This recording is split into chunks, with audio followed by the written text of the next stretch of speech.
Bismillahirrahmanirrahim. Assalamualaikum warahmatullahi wabarakatuh. Selamat pagi Ibu Bapak Guru SD Negeri 1 08 3 Putumudi. Terima kasih atas kesempatannya yang telah berkenan hadir pada agenda kami hari ini, yaitu selaku calon guru penggerak angkatan 11 dengan tema diseminasi menyebarkan pemahaman dan penerapan pengalaman budaya positif dengan saya sendiri, Orinda SPD, calon guru penggerak angkatan 11 SD Negeri 108 3 Putumudi, Kabupaten Kerinci, Provinsi Jambi. Salawat serta salam tidak henti-hentinya kita sanjungkan buat junjungan kita, yaitu Nabi besar Muhammad SAW.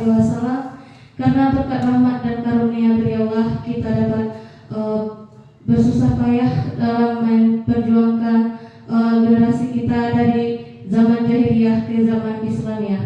Baik, di sini saya tidak perlu memperpanjangkan komentar maupun mukadimahnya. Sebelum kita mulai diseminasi budaya positif kita, untuk meningkatkan konsentrasi kita sebelum memulai diseminasi budaya positif, kita ice breaking dulu ya Bapak Ibu.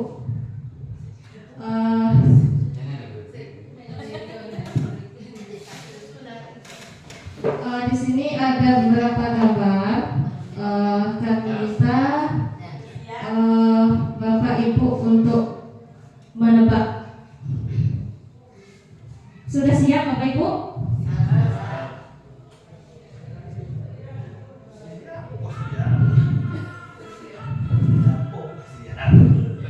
Untuk baik, di sini ada gambar pertama. Petunjuknya Ibu Bapak Guru silakan perhatikan. Itu pada gambar pertama, silakan siapa Bapak Ibu yang bisa menebak kira-kira? Saya Bu. Ya, coba Ibu Edi Yuniza SPDI. Apa kira-kira? Ya, kalau saya lihat dari sini itu bentuknya tahu. Ya, itu gambar tahu kan? Jadi huruf U diganti jadi I. Jadi apa? Tadi Bu. Tadi apa? Jadi tadi lalat. Kita perhatikan apakah benar jawabannya atau tidak.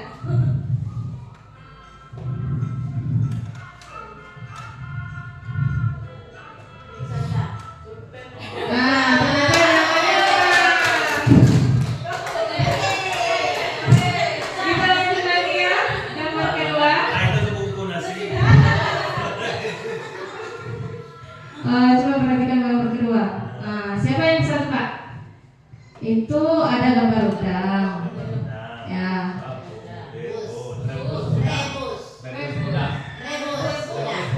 Rebus udang apa udang rebus? Kita coba cek dulu ya.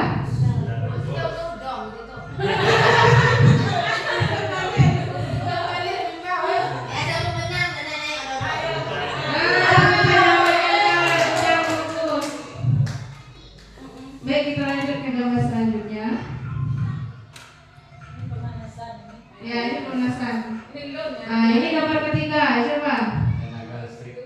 Tenaga? Sudah, kita coba cek dulu ya jawaban dari Bapak Romi.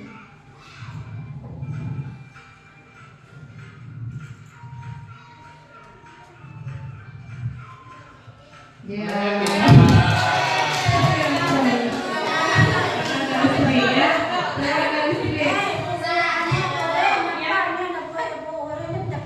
Iya, kita sebelum kita kasih materi semuanya sudah paham. Kita lanjut lagi. Siapa yang paling cepat buka? Ya, ini apa? Ini sudah mulai agak tinggi gambarnya. Itu ada gambar kakek itu. Ada gambar air sebelah. Kira-kira apa? Itu Pak Romi sudah jawab.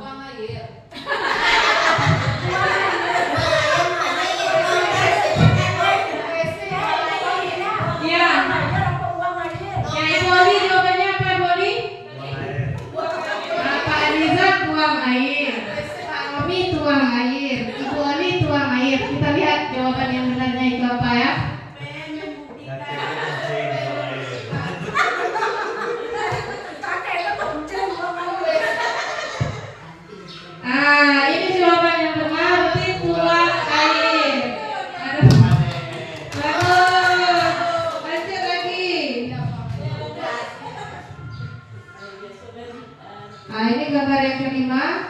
gambar mie, ada lagi huruf N. Selanjutnya ada gambar tas. Tasnya itu S-nya dihilangkan. Ada gambar uang. Nah, jadi apa? Ya, apa Ibu Nora? Nah, ini guru penggerak kita. Ini apa Ibu? Minta uang. Pak Romi apa Pak Romi? Belum dapat. Ibu Oli? Minta uang. Kalau Ibu Mete? Kasih uang. Ibu Zed kasih uang ya. Nah, coba kita perhatikan jawabannya.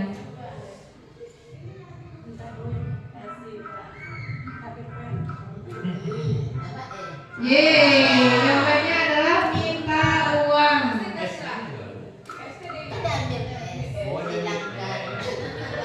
Lanjut, ini gambar yang keenam. Ini apa kira-kira?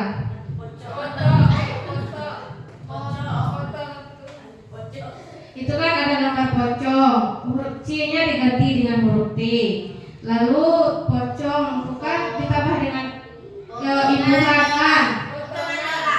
Potongan dolar. Itu jawaban dari Ibu Nora. Jawaban dari Ibu Oli? Potongan apa Ibu Oli? Dolar. S itu bisa jadi mata uang kita, bisa jadi dolar. Jadi apa? Ibu Hajar dan Lilis?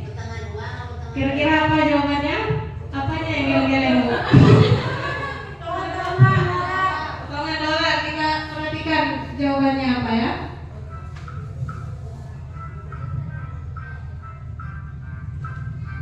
Jawabannya adalah potongan harga.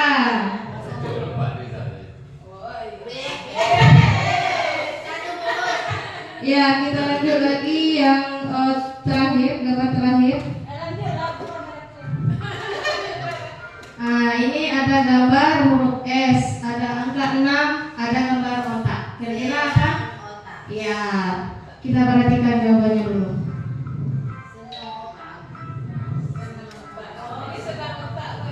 Jawabannya adalah senam otak. Bagus. Gimana? Kita lanjut ke materi ya. Sudah. Kita mulai masuk ke materi. Jangan terlalu tegang. Kita sama-sama belajar. Di sini saya juga ingin menyampaikan, saya berdiri di sini bukan untuk menggurui Bapak Ibu yang sudah senior. Saya di sini hanya menyampaikan ilmu yang sudah saya dapatkan selama saya pendidikan calon guru penggerak angkatan 11, yaitu mengenai modul 1.1, yaitu tentang pendidikan menurut Ki Hajar Dewantara. Modul 1.2 mengenai peran dan nilai guru penggerak. Modul 1.3 yaitu visi guru penggerak, dan yang terakhir yaitu modul 1.4 mengenai budaya positif. Di sini kita mulai, yaitu filosofi pemikiran menurut Bapak pendidikan kita, yaitu Bapak Ki Hajar Dewantara. Pendidikan adalah menuntun segala kekuatan kodrat yang ada pada anak, yaitu pada alam dan zaman, agar mereka mencapai kebahagiaan yang setinggi-tingginya. Pendidikan menghamba pada murid. Pendidikan haruslah berpihak pada murid sesuai dengan minat, bakat, dan kemampuan anak. Nah, di sini maksud yang ada pada PPT itu, kita sebagai seorang guru hendaklah memberikan pengajaran kepada murid itu sesuai dengan karakter yang dimiliki pada siswa. Bagaimana caranya supaya siswa itu merasa nyaman dan mau belajar dengan kita. Dan ini pribadi pengalaman saya sendiri saat mengajar bahasa Inggris, yaitu siswa itu banyak yang merasa takut belajar bahasa Inggris karena mereka menganggap bahasa Inggris itu susah. Cara menyebutkannya saja susah, apalagi mau menuliskan huruf-huruf yang mereka anggap itu sangat susah sekali. Dan di sini saya melakukannya dengan memberikan media menarik seperti media gambar dan video-video pendek, sehingga mereka menjadi termotivasi dan mau belajar dengan semangat, dengan melihat beraneka gambar. Dan alhamdulillah karena sekolah kita sekolah penggerak, diberikan buku yang sangat menarik. Dalam beberapa lembarnya terdapat banyak gambar yang menarik siswa. Adapun tujuan pendidikan menurut Bapak Ki Hajar Dewantara yaitu menuntun segala kodrat yang ada pada anak-anak agar mereka dapat mencapai keselamatan dan kebahagiaan yang setinggi-tingginya, baik sebagai manusia, sebagai anggota masyarakat. Oleh sebab itu, pendidik hanya dapat menuntun tumbuh atau hidupnya kekuatan kodrat yang ada pada anak-anak agar dapat memperbaiki lakunya, bukan dasarnya hidup dan tumbuh sesuai kekuatan kodrat anak. Dan di sini kita sebagai seorang guru hendaknya bisa menjadi panutan, mendalami karakter murid.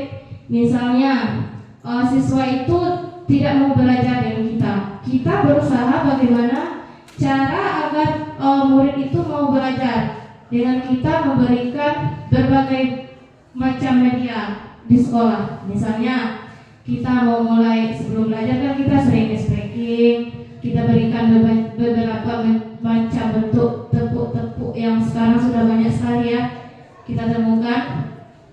Saya rasa seperti itu. Nah, sekarang kita masuk kepada budaya positif.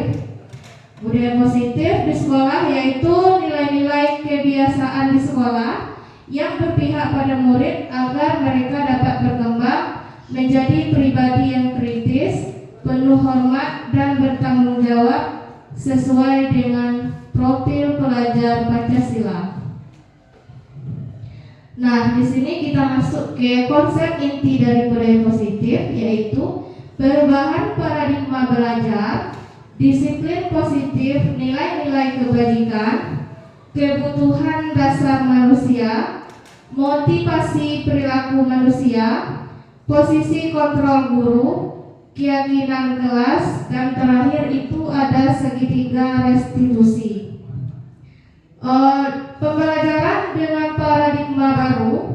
Pembelajaran dengan paradigma baru ini merupakan pembelajaran yang dirancang berdasarkan prinsip-prinsip pembelajaran berdiferensiasi sehingga para peserta didik belajar sesuai dengan kebutuhannya berdasarkan tahap perkembangan sesuai teori psikologi modern untuk mewujudkan profil pelajar Pancasila. Yang mana profil pelajar Pancasila itu ada 6, yaitu mandiri, beriman, bertakwa kepada Tuhan Yang Maha Esa, bernalar kritis, kreatif, bergotong royong, dan terakhir berkebinekaan global. Dan pada paradigma teori kontrol ilusi menurut Dr. William Glasser, yaitu ilusi guru itu mengontrol murid, dan juga ilusi bahwa semua perbuatan positif efektif dan memberi manfaat. Ilusi bahwa kritik dan membuat orang merasa bersalah dapat menguatkan karakter. Ilusi bahwa orang dewasa memiliki hak untuk memaksa. Nah, di sini pada disiplin positif itu, disiplin berasal dari kata disiplina yang artinya belajar disiplin, mengacu pada disiplin diri yang memiliki tanggung jawab terhadap apa yang dilakukannya berdasarkan nilai-nilai yang kita yakini. Disiplin positif merupakan salah satu cara penerapan disiplin yang bertujuan untuk menumbuhkan kesadaran serta memberdayakan peserta didik tanpa imbalan penghargaan ataupun reward, ancaman atau hukuman. Sebagai pendidik, tujuan kita adalah menciptakan peserta didik yang memiliki disiplin diri sehingga mereka berperilaku mengacu pada nilai-nilai kebajikan universal dan memiliki motivasi intrinsik dalam perubahan perilaku ke arah yang lebih baik. Adapun nilai-nilai kebajikan, nilai yang disepakati bersama, lepas dari suku bangsa, agama, bahasa maupun latar belakangnya. Yang pertama itu profil pelajar Pancasila, di mana beriman dan bertakwa kepada Tuhan Yang Maha Esa dan berakhlak mulia, berkebinekaan global, gotong royong, mandiri, kreatif dan bernalar kritis. Dan di sini mungkin pada profil Pancasila itu sudah kita kembangkan ya Bapak Ibu mengenai kepada murid, yaitu beriman seperti kita di sekolah ini setiap hari Jumat itu kita melakukan pembacaan surat Yasin, kultum dan surat-surat pendek dan lain sebagainya. Dan juga bertakwa pada Tuhan Yang Maha Esa, yaitu di mana di sini kita menerapkan kepada murid-murid seperti murid itu kita minta untuk selalu bersalaman dengan kita. Tidak harus dengan guru kelasnya saja, tapi ketika bertemu dengan guru, mereka kita minta untuk selalu bersalam-salaman. Gotong royong, yaitu kita selalu di sini selalu menjaga kekompakan, di mana sebelum kelas kita mulai, kita selalu meminta murid untuk bergotong royong membersihkan sekolah secara bersama-sama. Selanjutnya ada IPO Primary Years Program, yaitu toleransi, rasa hormat, integritas, mandiri, menghargai, antusias, empati, keingintahuan, kreativitas, kerjasama, percaya diri, dan komitmen. Selanjutnya keterampilan hidup. Keterampilan hidup yaitu dapat dipercaya, lurus hati, mendengar yang aktif, tidak merendahkan orang lain, memberikan yang terbaik dari diri. Dan di sini selalu kita tanamkan kepada murid kita, yaitu harus selalu menghargai orang tua, memberikan yang terbaik pada diri, yaitu selalu mengajarkan kepada siswa itu untuk meminta maaf jika melakukan sebuah kesalahan. Yang selanjutnya yaitu kebutuhan dasar manusia. Kebutuhan dasar manusia adalah segala sesuatu yang kita lakukan untuk mendapatkan apa yang kita inginkan. Seluruh tindakan yang kita lakukan memiliki tujuan tertentu, dan semua usaha terbaik yang kita lakukan adalah dalam rangka agar kebutuhan dasar kita dapat terpenuhi dengan baik. Ada 5 kebutuhan dasar manusia yang selalu kita lalui, yaitu yang pertama bertahan hidup. Apa yang kita butuhkan untuk bertahan hidup, Bapak Ibu? Di sini diantaranya adalah makanan, pakaian, tempat tinggal, keamanan, dan kesehatan. Selanjutnya yang kedua, kebutuhan dasar manusia yaitu kasih sayang dan rasa diterima, yaitu dipedulikan, berbagi, kerjasama, menjadi bagian dalam kelompok. Yang ketiga ada penguasaan, harga diri, keinginan untuk dianggap, memimpin, berprestasi, diakui dan didengar.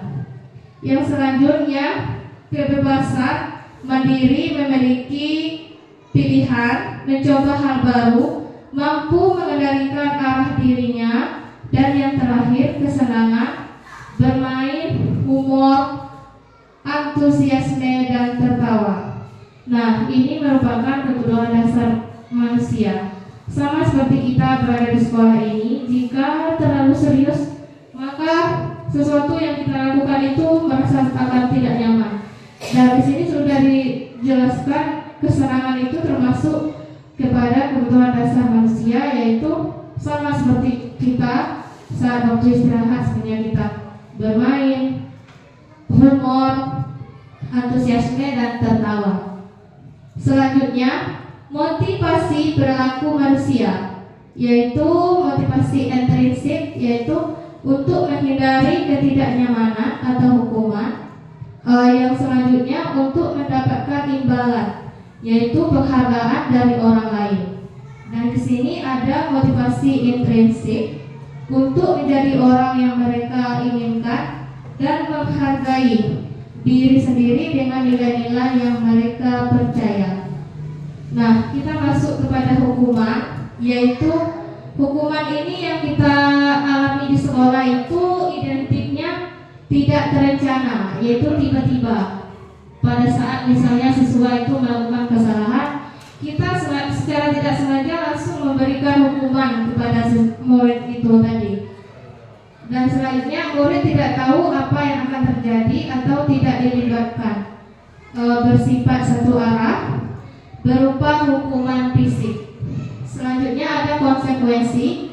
Konsekuensi di mana ini terencana atau disepakati. Yang kedua, murid tetap dibuat tidak nyaman. Sikap guru selalu memonitor murid. Dan yang selanjutnya ada restitusi, yaitu proses menciptakan kondisi bagi murid untuk memperbaiki kesalahan. Proses kolaboratif yang mengajarkan murid untuk mencari solusi sendiri. Nah, ini kita masuk kepada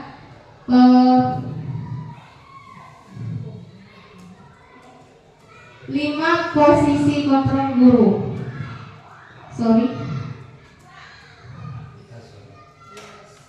5 posisi kontrol guru, yaitu ada penghukum, ada pembuat merasa bersalah, ada teman, ada pemantau, dan ada pengajar. Nah, di sini nanti kita akan berdiskusi. Kita ini pada murid itu termasuk ke posisi kontrol guru yang mana, yang pernah kita lakukan dan yang akan kita rubah untuk kedepannya. Untuk jangkauan luasnya mengenai yang pertama ada penghukum, yaitu seseorang penghukum bisa menggunakan hukuman fisik maupun verbal. Yang biasa dilakukan penghukum biasanya menghardik, menunjuk, menyakiti atau menyindir. Dampak pada murid dari seorang penghukum adalah perilaku kontrol negatif seperti murid mengulangi kesalahan berulang kali, lalu perilaku menjadi agresif. Nah, di sini apakah pernah kita lakukan hal seperti ini pada peserta didik, Bapak Ibu? Menghukum yang terlalu verbal, maksudnya dengan cara menghardik, menghukum fisik, tidak ya? Tidak pernah.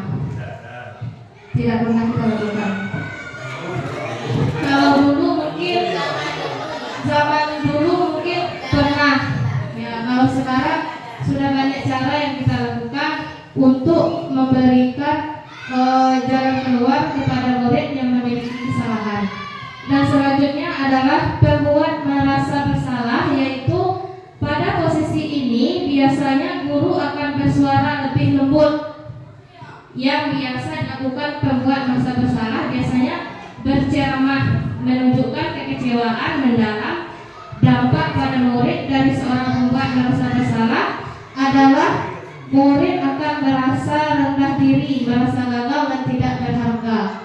Nah, ini mungkin pernah juga kita lakukan, misalkan siswa melempar bola kena kaca, lalu kita bilang, kenapa mau melakukan itu?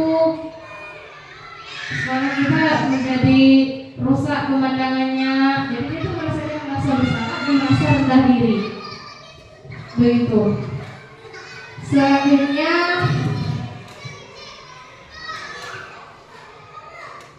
ada posisi kontrol guru, yaitu teman. Guru pada posisi teman tidak akan menyakiti murid, namun selalu berupaya mengontrol murid melalui pendekatan persuasi yang biasa dilakukan. Posisi kontrol guru sebagai teman adalah membuatkan alasan-alasan untuk murid-muridnya. Dampak dari pada murid adalah murid akan tergantung, tidak mandiri, dan tidak bisa memutuskan keputusan sendiri. Di sini kita terlalu merasa dekat dengan murid, jadi murid itu merasa masa bodoh. Jika merasa gak apa-apa lah, nanti ibu juga gak marah. Murid akan merasa seperti itu. Dan selanjutnya itu ada posisi kontrol guru, yaitu sebagai pemantau. Guru pada posisi ini biasanya selalu mengawasi atau memantau muridnya yang berpatokan pada catatan atau kesepakatan yang sudah disetujui yang biasa dilakukan posisi sebagai pemantau, yaitu memantau, menghitung, dan mengukur kedisiplinan murid. Dampak bagi murid dari posisi kontrol pemantau yaitu menitik beratkan pada dampak pada diri sendiri, mendapatkan hadiah atau mendapatkan hukuman. Selanjutnya, ini adalah posisi yang paling tepat kita sebagai guru, di mana kita sebagai manajer, yaitu seorang manajer adalah telah memiliki keterampilan di posisi teman maupun pemantau, dan dengan demikian bisa jadi di waktu-waktu tertentu kembali kepada kedua posisi tersebut bisa diperlakukan guru. Pada posisi ini biasanya di mana guru berbuat sesuatu bersama dengan murid dan mempersilahkan murid mempertanggungjawabkan perilakunya, mendukung murid agar dapat menemukan solusi atas permasalahannya sendiri. Yang dilakukan guru pada posisi manajer yaitu biasanya mengajukan pertanyaan-pertanyaan terkait nilai kebajikan yang telah diyakininya atau pertanyaan yang berkaitan dengan solusi yang ditempuh berkaitan dengan pelanggaran tata tertib. Nah, ini adalah contoh penerapan dari 5 posisi kontrol guru, yaitu kasus siswa tidak memakai atribut lengkap pada saat upacara. Jika kita guru sebagai seorang penghukum, yang kita perintahkan kepada guru adalah hormat pada bendera selama 1 jam. Itu adalah posisi kita sebagai penghukum. Dan selanjutnya, jika kita posisinya pada pembuat merasa bersalah, kita akan menyampaikan kepada murid, berapa kali Bapak Ibu harus memberitahu kamu selalu saja mengecewakan Bapak Ibu.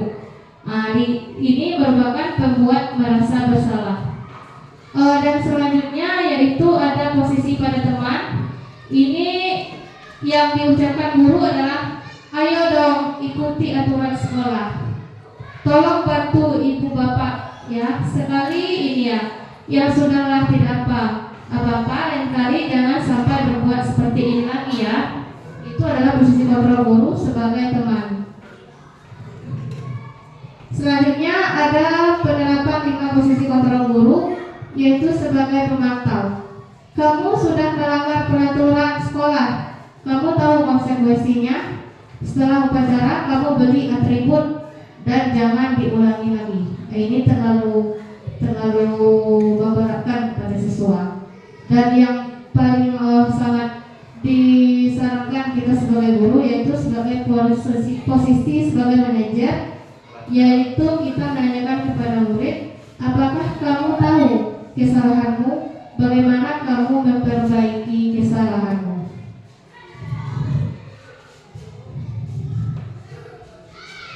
Nah, ini adalah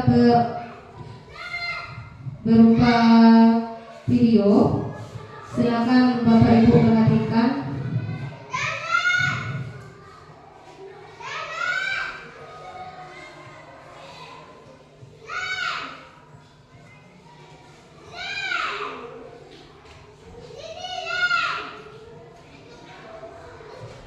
Oke. Keyakinan kelas. Kita lanjut ke keyakinan kelas ya, Bapak Ibu. Di sini kita identik sebelum memulai awal semester itu membuat keyakinan kelas. Dan mengapa di sini diminta membuat keyakinan kelas? Mengapa bukan peraturan kelas? Karena kita ingin menimbulkan rasa nyaman dan aman saat belajar, jadi kita buatlah keyakinan kelas terlebih dahulu. Suatu keyakinan akan lebih memotivasi seseorang dari dalam atau memotivasi secara intrinsik.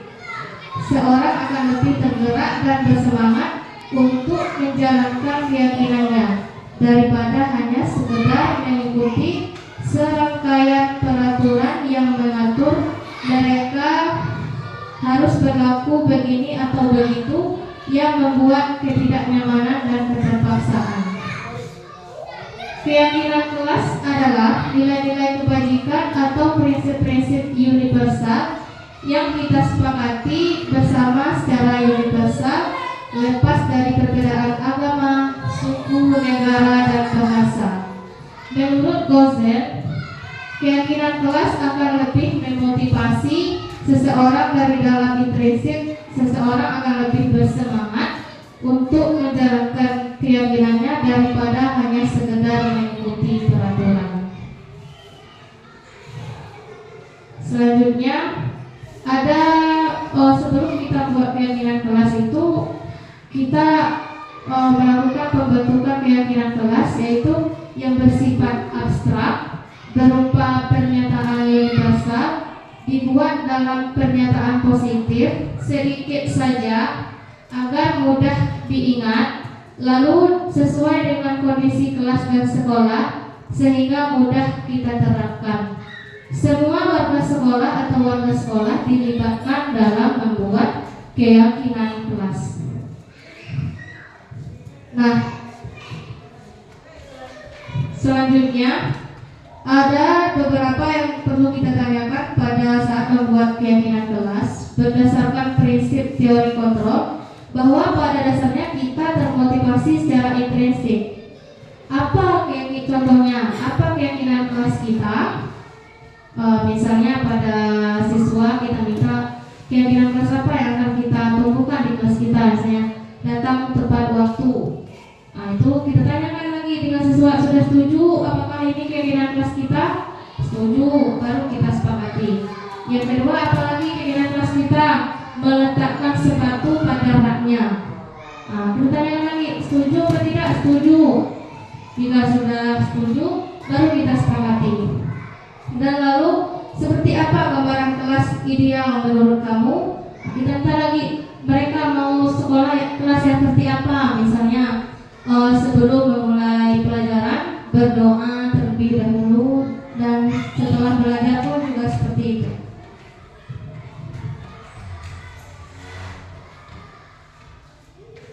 Nah, yang terakhir yaitu mengenai segitiga restitusi.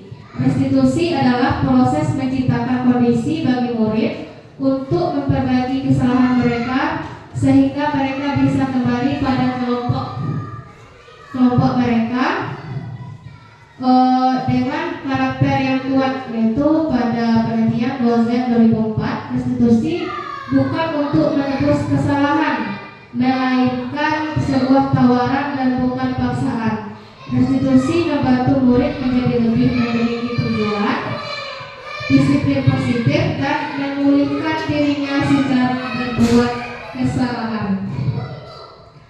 Nah, ini merupakan gambaran dari segitiga restitusi, di mana pada kasus yang kita temui pada siswa yang sering kita temui, itu misalnya siswa terlambat datang ke sekolah, kita melakukan validasi tindakan yang salah, seperti kita menanyakan kepada siswa, kamu tentu punya alasan mengapa melakukan itu. Dan kita juga menanyakan, adakah cara yang lebih efektif untuk mendapatkan apa yang kamu butuhkan. Selanjutnya kita menanyakan keyakinan kelas apa yang telah kita sepakati dan kenapa kamu melanggar. Selanjutnya, kamu ingin menjadi orang yang seperti apa? Itu dia akan sadar dengan keyakinan yang telah dibuat dan dia langgar, dia akan sadar dan dia akan merubah kesalahannya tadi. Selanjutnya, menstabilkan identitas. Setiap orang pasti pernah melakukan kesalahan. Kamu bukan satu-satunya yang pernah melakukan ini.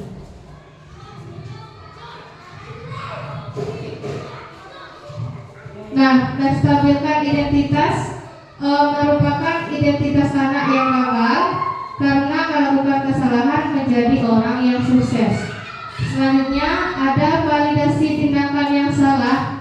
Semua tindakan manusia, entah itu baik atau buruk, pasti memiliki tujuan.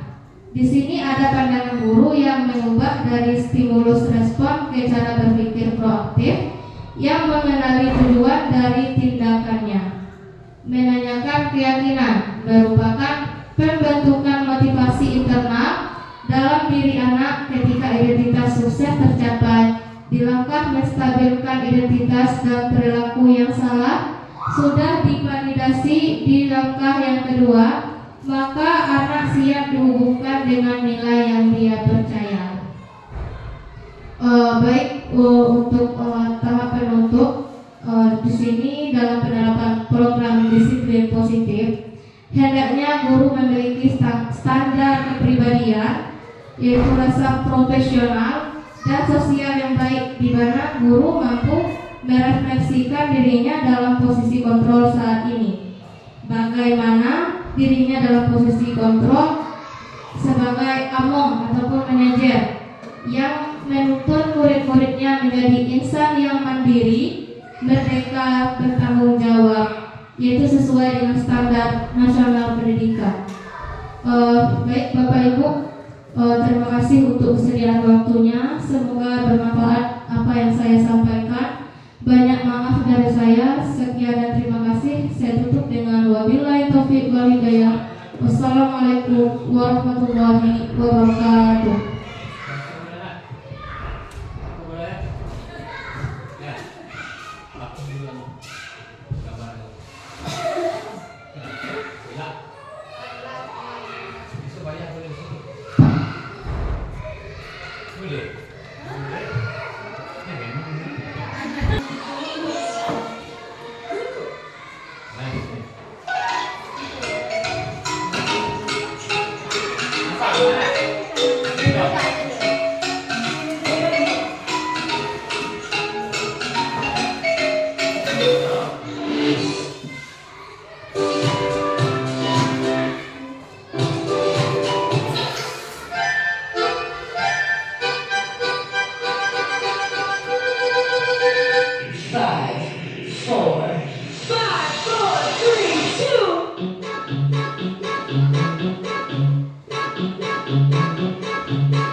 Boleh duduk sebentar. Begini dulu. Lah, itu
bapak atau ibu. Wassalamualaikum warahmatullahi wabarakatuh.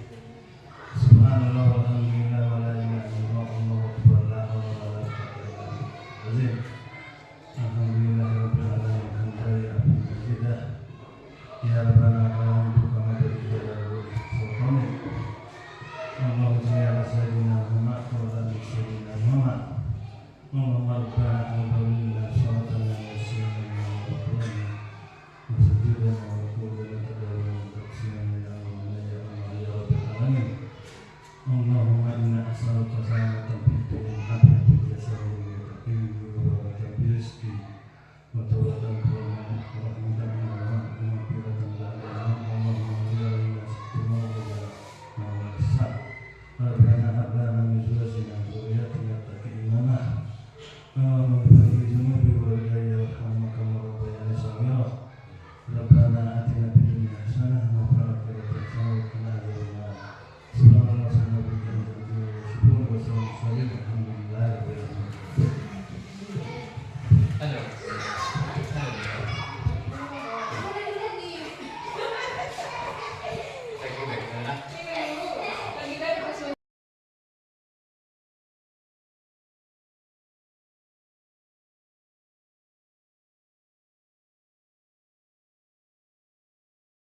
Baiklah anak-anak, Assalamualaikum warahmatullahi wabarakatuh.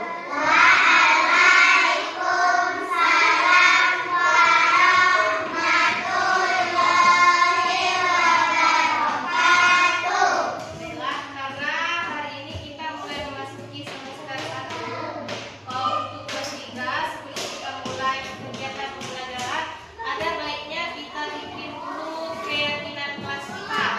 Agar kegiatan kita selama 1 minggu ini bisa berjalan dengan aman, nyaman, dan kita merasa nyaman dalam melakukan pembelajaran ya. Baik, di sini intinya yang ingin ibu tanyakan, apa itu keyakinan kelas? Siapa yang bisa? Ya, coba Raya.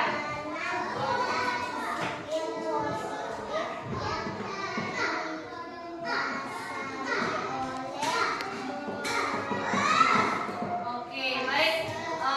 Keyakinan kelas itu disiplin positif agar pembelajaran kita di dalam kelas ini berjalan dengan lancar. Kita satu sama lain itu bisa saling menghargai dan menghormati ya. Baik, di sini untuk membuat keyakinan kelas, ibu bagikan sticky note. Sticky note ini nanti ibu bagikan kalian satu-satu. Nanti kalian tulis apa keyakinan kelas yang ingin kalian buat. Misalnya Salsa bikin, keyakinan kelas kita itu datang tepat waktu. Silakan dibuat di kertas ini. Misalnya Maisa apalagi, atau buang sampah pada tempatnya. Jadi dibikin di dalam sticky note ini ya. Aku bagikan ya.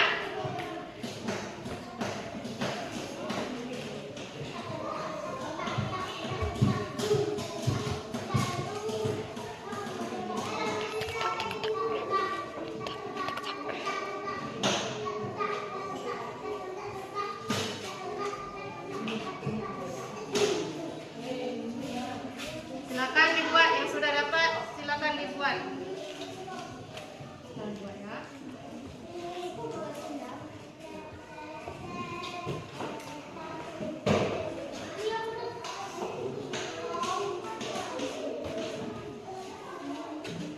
Nah, silakan dibuat di sticky note itu keyakinan kelas apa yang kalian inginkan. Silakan dibuat. Nanti silakan maju ke depan ditempel di kertas itu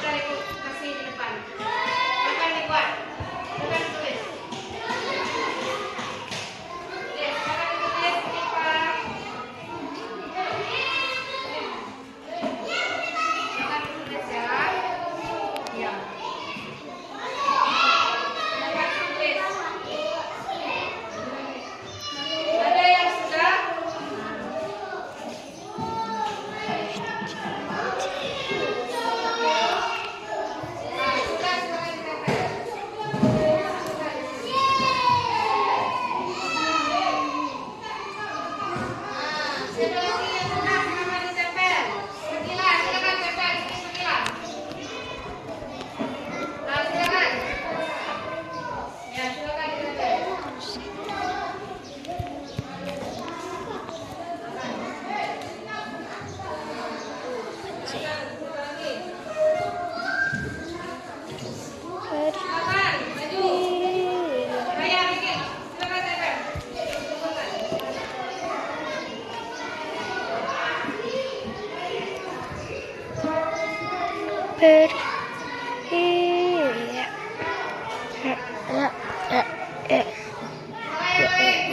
Yuk, yuk, yuk.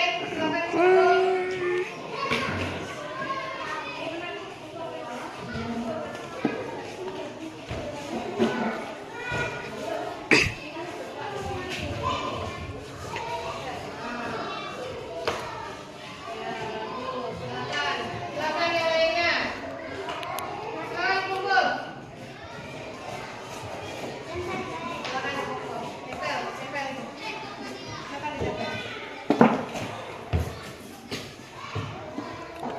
Nah, karena sudah semua dikumpulkan, silakan Hanifah bacakan keyakinan kelas kita.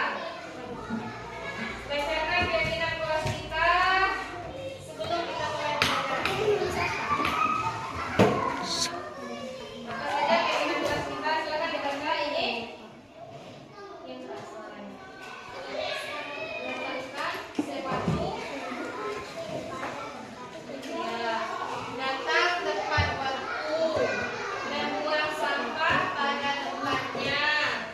Jujur, angkat tangan jika ingin berbicara. Minta izin sebelum keluar kelas. Setuju? Minta izin menghormati teman. Setuju? Kita tidak boleh bertengkar dalam kelas ini ya. Yang selanjutnya mendengarkan penjelasan guru. Setuju? Setuju. Selanjutnya meletakkan sepatu pada tempatnya. Setuju? Setuju. Selanjutnya membuang sampah pada tempatnya. Setuju? Setuju. Nah, selanjutnya datang tepat waktu. Setuju? Baiklah, karena sudah semua kalian buat kesepakatan kelas, semoga kesepakatan kelas yang kita buat ini dapat kita sepakati bersama. Silakan jika ada yang ingin ditanyakan, boleh ke depan. Sudah setuju semuanya ya keyakinan kelas kita ya?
berdiskusi dengan Ibu Orinda karena saya lebih mengendalikan emosi dan diri saya untuk bersabar menghadapi teman atas perilaku saya ke depannya, dan saya harus lebih bisa menghormati teman.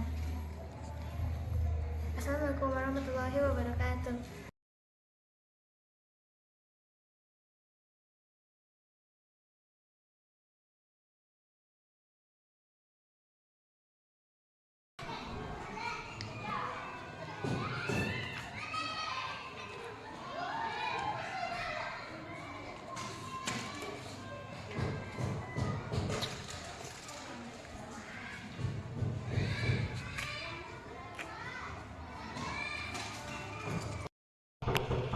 Masuk. Waalaikumsalam.